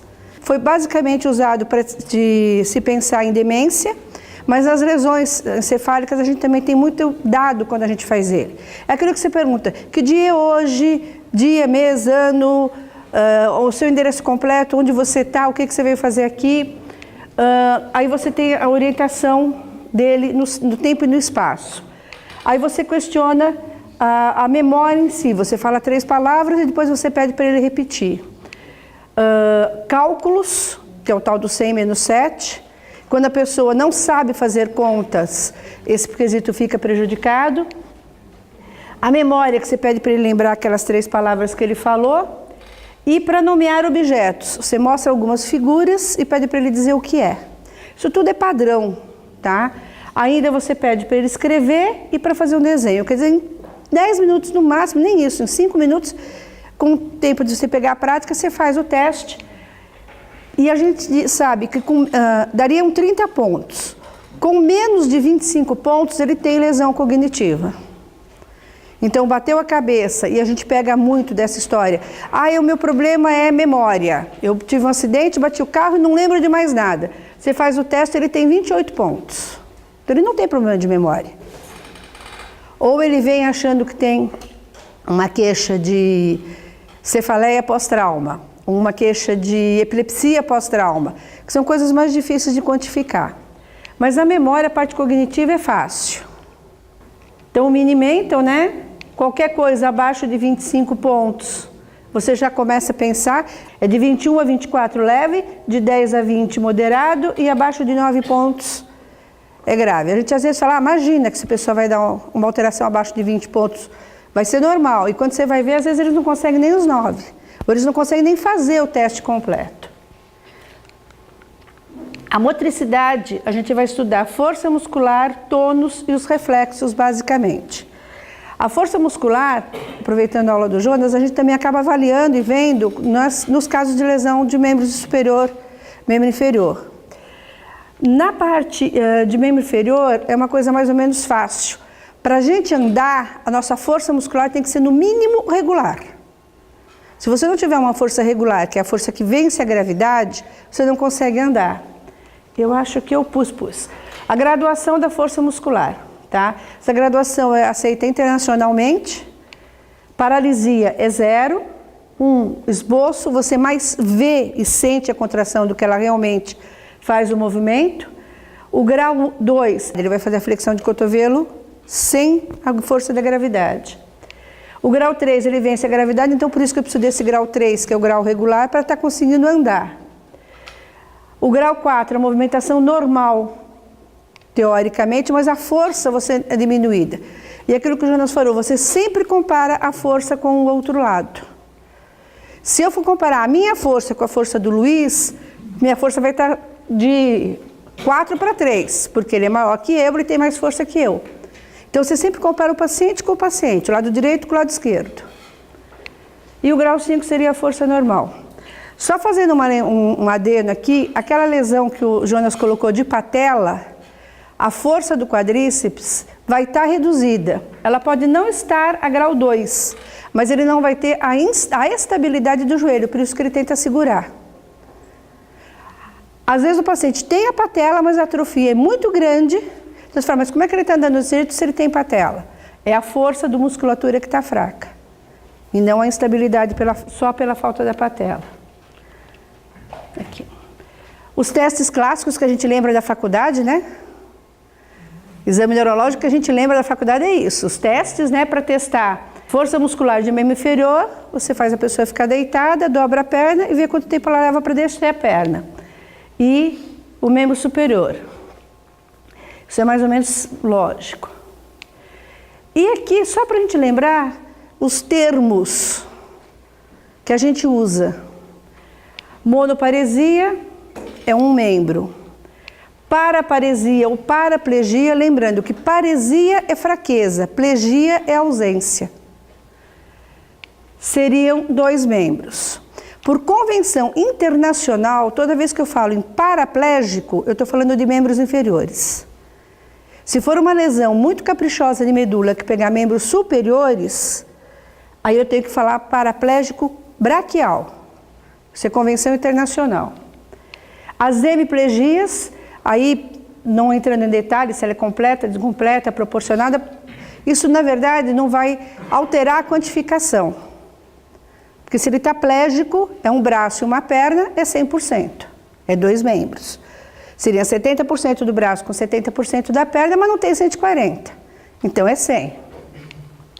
O tetraplégico, que também é aquela coisa, não dá para você pensar em 140 mais 140, né? A diplegia é um termo específico e exclusivo da paralisia cerebral. São os 2 braços e as 2 pernas, mas as pernas são mais comprometidas que os braços. Eu não coloquei lá, acabei colocando só aqui, o esquema corporal, a avaliação de esquema corporal que também a gente faz às vezes.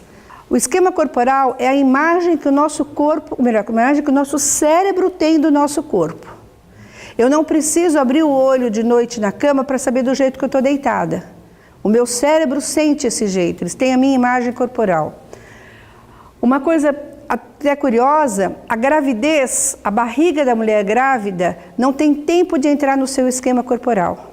Então quem já foi mãe sabe que por isso a gente bate a barriga em tudo quanto é lugar. Tá? E ele leva um tempo para sair disso também. E às vezes o paciente não consegue andar direito, não consegue ter equilíbrio, porque o que está alterado é o seu esquema corporal. Ele não se situa no espaço. Isso normalmente a gente pede para o cara perguntando onde está seu cotovelo, onde está seu pé. Quando você percebe que o cara tem força para andar, mas não anda. Tônus muscular. Em 30 anos trabalhando com fisiatria, com essas coisas, eu nunca vi nenhuma definição de tônus muscular adequada. O que é tônus muscular? O Canelas, que foi o livro que eu estudei, neurologia, dizia que tônus muscular é a possibilidade, a preparação do músculo para fazer aquele movimento. A gente sabe que um paciente com Down tem hipotonia, ele tem um tônus muscular diminuído. O paciente com AVC tem uma hipertonia, ele tem um tônus muscular aumentado. Mas o que é tônus?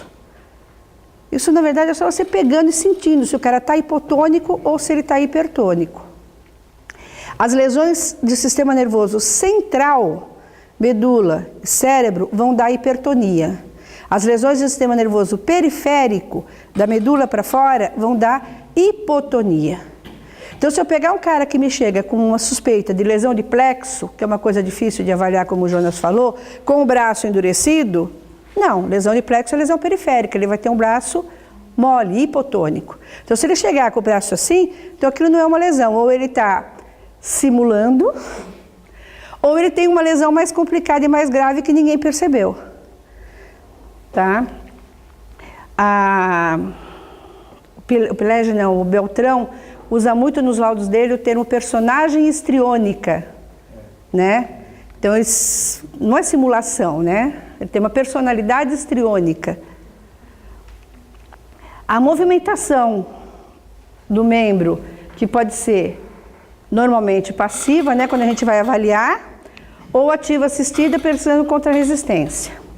A gente ainda percebe casos de parkinsonismo com o sinal da roda dentada, que é aquele que faz o nozinho, a hipertonia, que é uma lesão do sistema piramidal, sinal do canivete, que é uma hipertonia, espasticidade, você vai puxar o braço, ele resiste, aí de repente ele cede.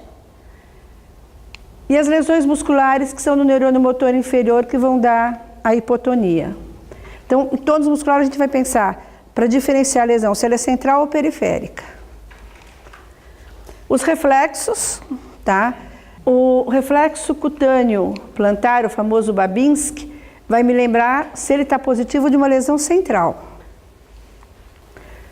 Os reflexos a nível de cutâneo abdominal, que é o Billroth, a gente vai analisar quando for pensar em nível de lesão medular, que vocês devem ter pego um monte de paciente periciando que chegou para vocês sem nenhum exame, numa cadeira de rodas. Eu quebrei a coluna. Aonde? Que nível?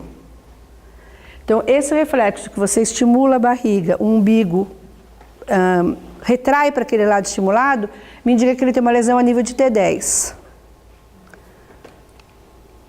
Os outros reflexos profundos, que também não sei decor qual é qual, como disse, a gente usa a tabelinha quando precisa saber, né?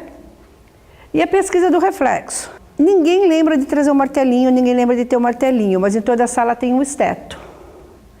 E a pontinha do esteto, o redondinho do esteto é ótimo para pesquisar reflexo, tá? E às vezes, assim, uma coisa do dia a dia, a hora que você vai começar a pesquisar o reflexo, você percebe a força da musculatura do paciente ou não. Porque às vezes, como ele falou, você vai tentar, não vai, a articulação não vai. Mas a hora que você fala, vou pesquisar, relaxa para eu pesquisar o reflexo, ele relaxa. Ele estica o braço, que antes ele não esticava. Aí só para lembrar todos os reflexos que tem, então só para dar uma lembrada, depois esse material também vai estar para vocês. A classificação, a quantificação dos reflexos de ausente até o exaltado. Não dá para a gente dizer sem ser na prática esse tipo de reflexo. Então, com o dia a dia, vocês devem estar acostumados já a imaginar. O ausente é simples. Agora, o que é bom lembrar é que o reflexo exaltado não é só ele ser grande. Não é só eu percutir o tendão quadríceps zero e ela chutar aqui em cima. É a área de reflexo aumentada também. Então, às vezes você percute o ventre muscular do quadríceps e ela tem reflexo. Isso é um reflexo exaltado. Tá? As síndromes do neurônio motor, a separação que a gente falou, do superior e o inferior, nos dois eu vou ter força muscular diminuída, tônus muscular aumentado, diminuído ou normal. A história da lesão ser central ou a lesão ser periférica. Por exemplo, o cara que chega com o braço paralisado, o braço na tipóia, né? Os reflexos vivos e diminuídos. Trofismo, a atrofia do neurônio motor superior é tardia, porque o que faz a atrofia do músculo aparecer é a falta de movimento. Só que aqui ele tem espasticidade. Então a espasticidade ajuda a manter o trofismo da musculatura. O hipotônico vai ser atrófico mais rápido. Vocês comparando, por exemplo, um lesado medular cervical e uma criança com paralisia infantil, a da paralisia infantil vai ficar atrófica muito mais rápido. Ele vai perder massa muscular mais rápida. O lesado medular vai perder mais tardiamente. A fasciculação, que é uma lesão de corno anterior da medula, e por isso ela acaba se comportando como neurônio motor, é o que todo mundo já acabou tendo do olho tremer sozinho. Então o paciente fala com você que a carne treme embaixo da pele. Isso é um sinal de uma lesão de corno anterior.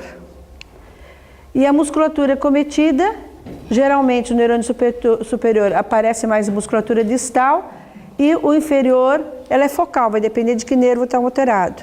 Então, às vezes a gente pega paciente que teve fratura de cotovelo com lesão de nervo periférico. Então, ele vai ter fraqueza, ele vai ter hipotonia na mão, mas o ombro está normal. Avaliação de equilíbrio. Equilíbrio estático, parado com o pé junto paralelo, sinal de Romberg. Você pode sensibilizar ele pedindo para ele fechar os olhos ou para pôr um pé na frente do outro. E o equilíbrio dinâmico, que você faz o paciente, pede para ele caminhar, vai e volta de costas. Aí você tem as marchas ebriosas, as marchas atáxicas. Ataxia é a falha da coordenação muscular, traduzida pela irregularidade e incapacidade de fazer o movimento correto. Então o paciente chega para você tremendo. Ele tem um tremor ou ele tem uma ataxia? Aí você pede a prova índex nariz, todo mundo lembra da faculdade também. Que você vai ver a dismetria. Isso vai me dar uma lesão a nível de cerebelo. Ela pode ser cerebelar, não cerebelar, vestibular, bateu o ouvido, ficou com tontura. O pessoal às vezes fala, sequela de trauma, eu tenho tontura. Como é que você quantifica a tontura e como é que você avalia a tontura? Fazendo o teste cerebelar. Os tipos de marcha, que a gente já vê quando o periciano vem para a sala, você já vai avaliando como ele vem andando. Hoje, acho que o Reginaldo saiu. O Reginaldo estava com uma paciente na sala avaliando que ela tem uma neuropatia hereditária. Anda com uma órtice de um lado e com 2 bengalas na mão. Então ele falou, como é que eu classifico essa marcha? Como é que você descreve essa marcha? A marcha do AVC é a marcha ceifante, com rotação da perna. E a marcha de quem tem uma lesão, por exemplo, uma polineuropatia do diabetes? Ah, mas ele tem assim por causa do trauma da coluna. Não, o trauma da coluna não dá esse tipo de marcha, isso ele já tinha antes, é o estado anterior. Então você tem que saber diferenciar essas coisas na hora de ver.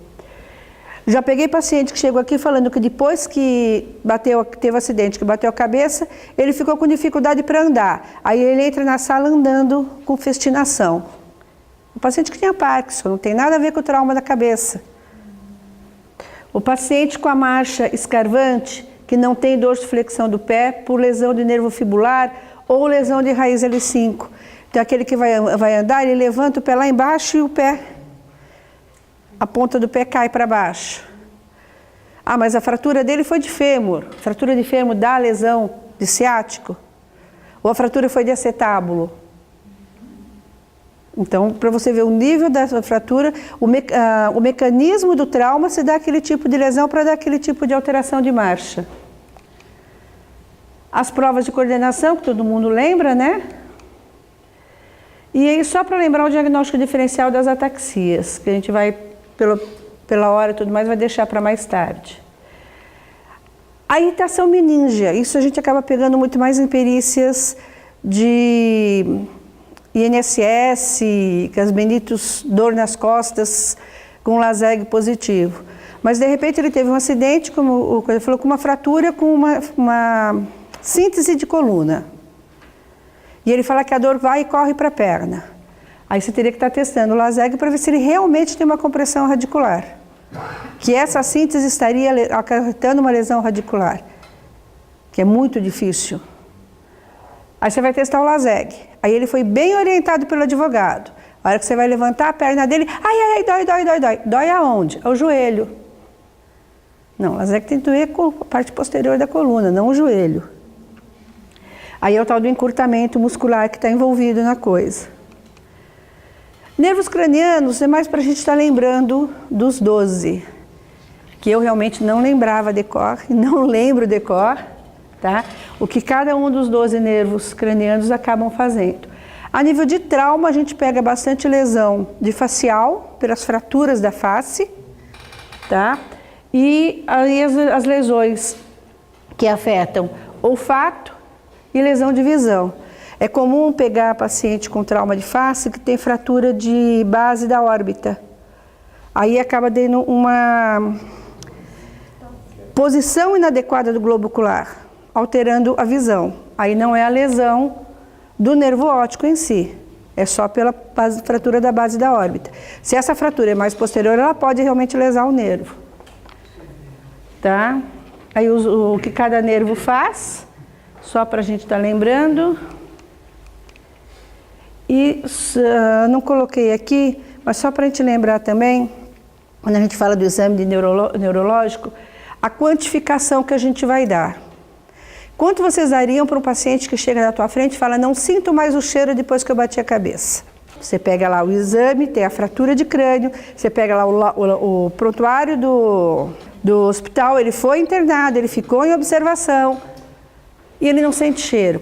Tem lesão, tem sequela. De quanto? Tabela DPVAT não contempla a lesão. Você vai falar para o juiz, não existe lesão? Existe. Ela é residual, embora não seja contemplada pela tabela DPVAT. E você não quantifica? Quantifica o residual. Epilepsia pós-trauma, residual é 10%. 10% do 100%? Do 100% que é a lesão total. Epilepsia pós-trauma. Quanto você quantifica uma epilepsia pós-trauma? Primeiro, como é que você garante que aquela epilepsia é pós-trauma? Ela tem que ter lesão, ela é relacionada à gravidade do trauma. O cara que bateu a cabeça, ficou 12 horas no pronto-socorro e foi embora para casa, não vai ter epilepsia pós-trauma. Não vai ter cefaleia pós-trauma. A epilepsia pós-trauma ela aparece geralmente nos primeiros meses pós-lesão. E quanto mais grave a lesão, maior vai ser esse grau de epilepsia. Se o cara chega para você e fala que tem epilepsia, você pergunta o que ele está tomando e ele falar que está tomando Dorflex, já aconteceu. Ele não tem epilepsia. Aí o outro fala para você, eu vou no pronto-socorro toda semana com crise de convulsão. Está tomando um Gardenal por noite. Ele diz, ele te traz a receita. Aí você pede o prontuário do hospital. O hospital te fala que no último ano ele não passou nenhuma vez lá. Então, essas coisas, porque a epilepsia pós-trauma nem sempre aparece no eletroencefalo. Então, você tem que, na hora que está com o paciente, ver o quanto isso realmente vai alterar. E é lesão de órgão vital. Eu tenho pego, assim, por exemplo, acidente de moto. Aí você vai ver na ficha de internação, hipótese diagnóstica PC, fez vários exames diagnósticos, não achou nada, mas ele afirma para você que ele tem muita dor de cabeça. Às vezes é um adolescente que vem a mãe ou o pai e fala, está com dificuldade em estudos, tem cefaleia. Você considera residual isso? A cefaleia pós-trauma tem que aparecer nos primeiros 14 dias pós-lesão. Mas a gente não tem como saber. Mas eles não sabem disso, você acaba perguntando desde quando dói a cabeça. Ah, começou uns 4 meses depois que ele bateu a cabeça. Provavelmente não é. Mas de qualquer jeito é residual, porque a enxaqueca tem tratamento. É a mesma coisa do paciente, como eu falei, que tem uma lesão de lobo frontal. O lobo frontal é o lobo que vai te dar o discernimento das coisas, o certo e o errado. E o cara chega para você andando, conversando, sem nenhuma plegia, sem nada. Mas a hora que você começa a conversar com ele, você vê que, como diz o Reginaldo, que não está aqui, ele está fora da casinha. Eu já peguei um paciente que o pai chegou aqui e falou, doutor, ontem eu fui buscar ele na delegacia. Porque ele começou a rir na cara do policial. Mas um moleque completamente fora da casinha. Aí tá, quanto que você dá para uma lesão frontal? Normalmente o que eu faço, discutido até com o Reginaldo, quanto que isso atrapalha a vida dele. Tem um monte de gente fora da casinha que está no governo. E não teve TCE, tá? E tem outros que são fora da casinha assim e trabalham muito bem. Então, o que ele fazia? O que isso vai interferir na sua vida? Porque, assim, ao meu ver, a sequela é aquilo que interfere na sua vida. Marcelo Rubens Paiva, lesado medular cervical completo. Ele é deficiente? Ele tem incapacidade? Stephen Hawking. Ele tem uma lesão degenerativa. Ele tem incapacidade?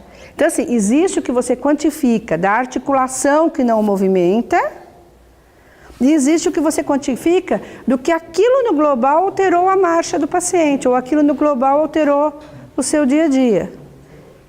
Porque DPVAT você vai classificar a perda ou a função. A perda do membro ou a perda da função. Ninguém vai perder a cabeça, mas perdeu o lobo frontal. Se for perda do lobo, pode chegar a 100%. Aí você vai ter que quantificar o seu, aí é mais da colocação do dia a dia. Eu não sei se era mais ou menos isso que o pessoal estava pensando quando pensou na história da neurologia, mas assim, a gente está aí toda quinta-feira, se alguém quiser discutir. Estou eu que faço pediatria, está o Reginaldo, que é neurocirurgião, para estar tentando ajudar e tentando conversar, e às vezes tem que... Quanto que eu dou para essa enxaqueca? Que não é uma enxaqueca, tá? É uma cefaleia pós-trauma.